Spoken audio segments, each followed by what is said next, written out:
378 दिन चला किसान आंदोलन आखिर खत्म हो गया है, उसके समाप्ति की घोषणा हो गई है। लेकिन इस घोषणा में जो पीछे से रणनीतिकार रहे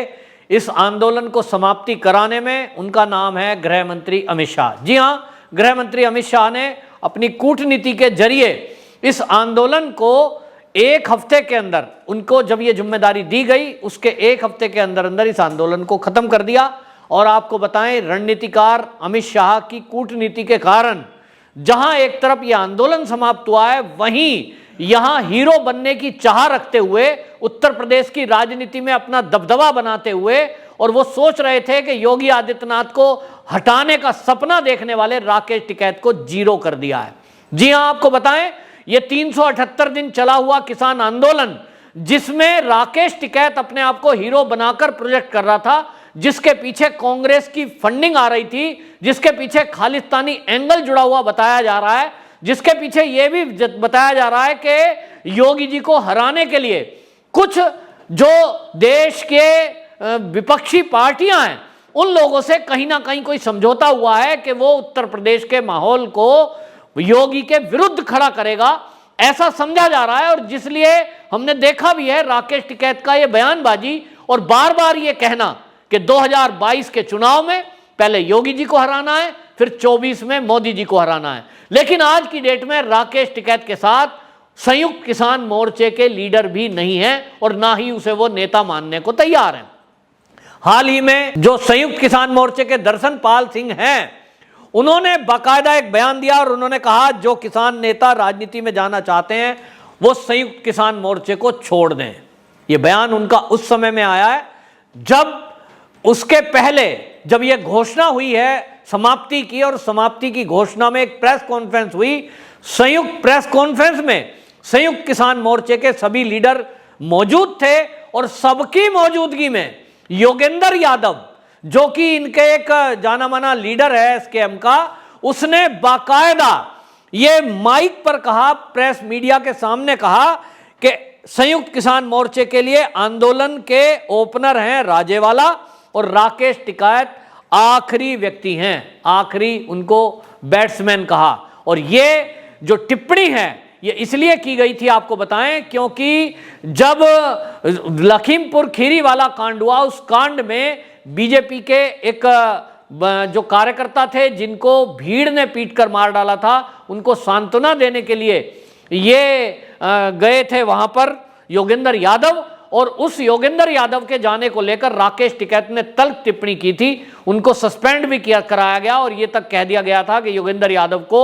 अपने संयुक्त किसान मोर्चे से बाहर कर दिया जाए, क्योंकि ये भाजपा के कार्यकर्ता के घर क्यों गए। हालांकि इस मुद्दे पर बाकी जो संयुक्त किसान मोर्चे के किसान हैं उनका कहना यह था कि योगेंद्र यादव एक लीडर की तरह व्यक्तिगत संबंध होने के कारण घर में सांत्वना देने गए। मृत्यु कोई भी हो, सांत्वना देना गलत नहीं है, लेकिन यह देखा जा रहा था पहले ही दिन से कि पूरे आंदोलन का हीरो बनकर अपने आप को प्रोजेक्ट करने में राकेश टिकैत लगे हुए थे। और 26 जनवरी की घटना हमने देखी कि जिस तरह से पूरा आंदोलन खत्म हो रहा था, कई नेता अपना आंदोलन समाप्त की घोषणा कर चुके थे 26 जनवरी की हिंसा के बाद। राकेश टिकैत ने रोते हुए जो ड्रामा किया था मीडिया के सामने, उसके बाद दोबारा से आंदोलन खड़ा हुआ और उसके बाद से यह देखा जा रहा था कि राकेश टिकैत का हर बयान केवल बीजेपी के विरुद्ध आ रहा था, बीजेपी के विरोध में आ रहा था, और बार बार वो इस बात को दोहराते थे कि मेरा लक्ष्य है 2022 में योगी को हराना और फिर मोदी का चुनाव।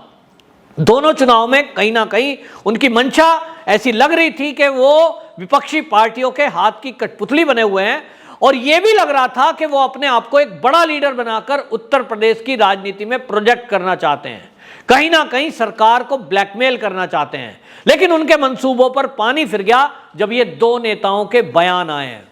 एक दर्शनपाल सिंह का बयान कि जिनको राजनीति करनी है वो संयुक्त किसान मोर्चा छोड़ दें, दूसरा योगेंद्र यादव जिन्होंने सरेआम प्रेस कॉन्फ्रेंस में ये कह दिया कि हमारा तो स्टार्टिंग करने वाले आंदोलन के ओपनर जो हैं राजेवाला हैं, और अंतिम खिलाड़ी के रूप में उन्होंने राकेश टिकैत को कहा।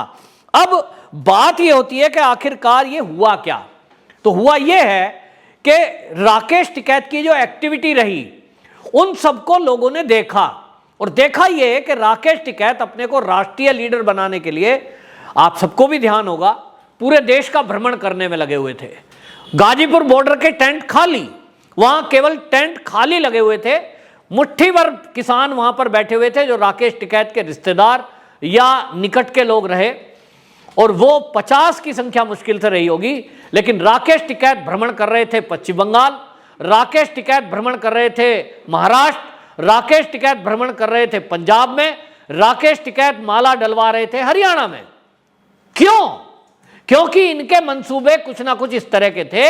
कि जितना आंदोलन है इसमें हीरो बनकर किसी को अगर बात करनी है तो राकेश टिकैत से करे।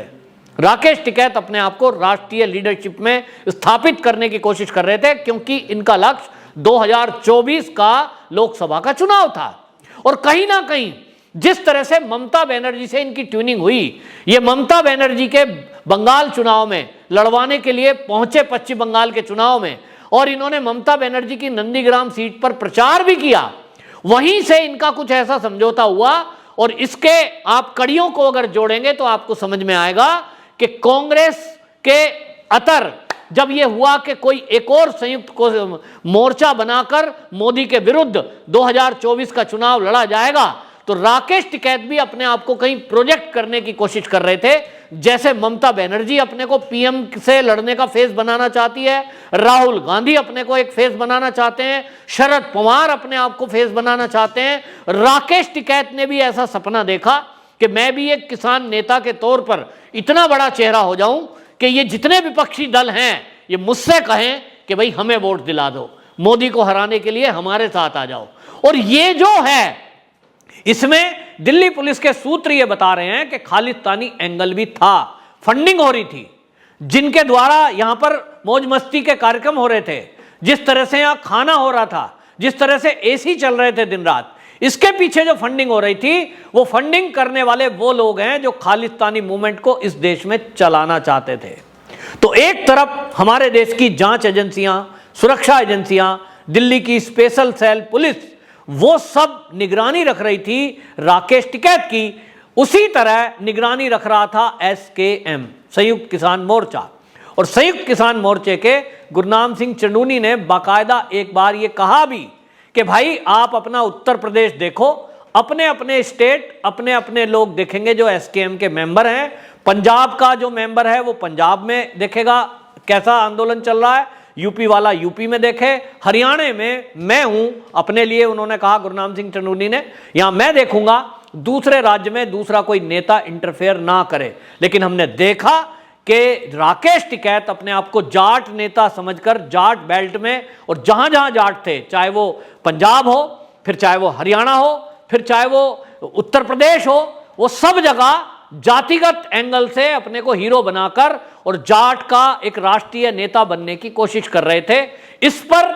संयुक्त किसान मोर्चे के जो नेता हैं उन्होंने ऑब्जेक्शन जताया और उनको कहा भी कि आप इस तरह का काम ना करें, दूसरे राज्यों में ना जाएं। लेकिन राकेश टिकैत को तो राष्ट्रीय नेता बनने का एक भूत सवार था, जिसको लेकर अब जो ये बयान आए हैं संयुक्त किसान मोर्चे के नेताओं के, ये बता रहे हैं कि राकेश टिकैत अब एक ही लाइन कहा जा सकता है कि बड़े बेआबरू होकर तेरे कूचे से निकले।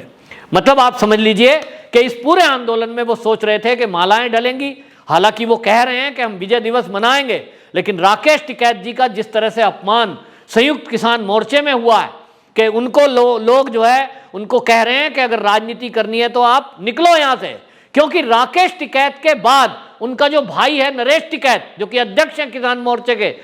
ये उत्तर प्रदेश से आते हैं, ये भी बयान दे रहे हैं और ये क्या कह रहे हैं कि यह आंदोलन 1 साल चला लेकिन अभी भी कुछ मुद्दे रह गए हैं, अजय मिश्र टेनी को इस्तीफा देना चाहिए। यानी इन दोनों भाइयों ने, नरेश टिकैत, राकेश टिकैत, इन्होंने एक तरह से सुपारी ली हुई है कि ये उत्तर प्रदेश के नेता बनने का ख्वाब देख रहे थे। वहीं कहीं ऐसा लग रहा था कि जिस तरह से इन्होंने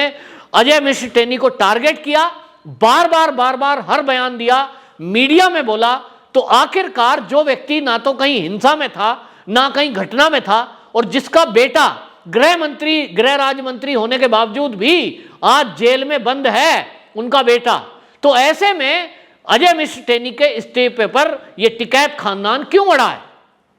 क्या ये भारतीय जनता पार्टी की सरकार में अस्थिरता पैदा करना चाहते हैं? इनका मकसद है उत्तर प्रदेश में योगी जी को हराना, इनका मकसद है उत्तर प्रदेश के ब्राह्मणों को भड़काना। अगर अजय मिश्र टेनी के इस्तीफे के लिए यह दबाव बना पाए और इस्तीफा हो जाता तो फिर प्रियंका गांधी वाड्रा जो पंडिताइन बनी हुई घूम रही है, वो उत्तर प्रदेश की हर सभा में कहती कि योगी जी ब्राह्मण विरोधी हैं, देखो भाई वो जो है ऐसा कर दिया और ऐसा कर दिया, और लोग आक्रोशित उस एरिया के हो जाते अगर कार्रवाई इस तरह से होती। क्योंकि अभी भी जो ब्राह्मण वर्ग है उत्तर प्रदेश का, खास तौर पे लखीमपुर के आसपास का, उनका कहना यह है कि जिस तरह से